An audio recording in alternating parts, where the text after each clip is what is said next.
বিসমিল্লাহির রহমানির রহিম। আসসালামু আলাইকুম।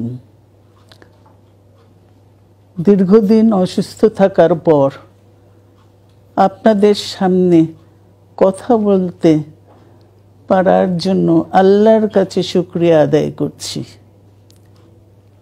আমার কারাবন্দী অবস্থায় আপনারা আমার কারামুক্তি ও রোগ মুক্তির জন্য সংগ্রাম করেছেন, দোয়া করেছেন।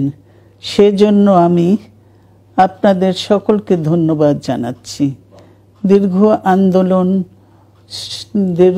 আন্দোলন সংগ্রাম ও ত্যাগের মধ্য দিয়ে আমরা ফ্যাসিবাদী অবৈধ সরকারের কাছ থেকে মুক্তি পেয়েছি। আমি আন্তরিক ধন্যবাদ জানাতে চাই আমাদের বীর সন্তানদের, যারা মরণপণ সংগ্রাম করে এই অসম্ভবকে সম্ভব করেছে। শত শত শহীদদের জানাই শ্রদ্ধা। এই বিজয় আমাদের নতুন সম্ভাবনা নিয়ে এসেছে। দীর্ঘদিনের নজিরবিহীন দুর্নীতি,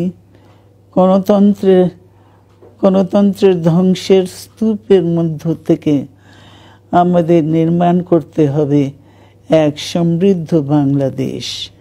ছাত্র তরুণরাই আমাদের ভবিষ্যৎ।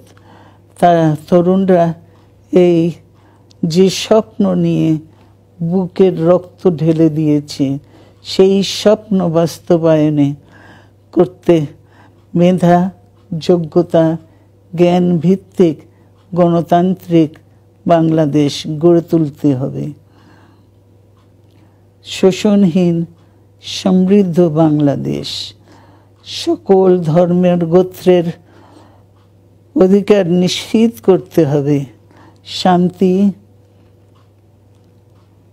প্রগতি আর সাম্যের ভিত্তিতে আধুনিক বাংলাদেশ নির্মাণে আসুন আমরা তরুণদের হাত শক্তিশালী করি। ধ্বংস নয়, প্রতিশোধ নয়, প্রতিহিংসা নয়, ভালোবাসা, শান্তি ও জ্ঞান ভিত্তিক সমাজ গড়ে তুলি। আল্লাহ হাফেজ। বাংলাদেশ জিন্দাবাদ।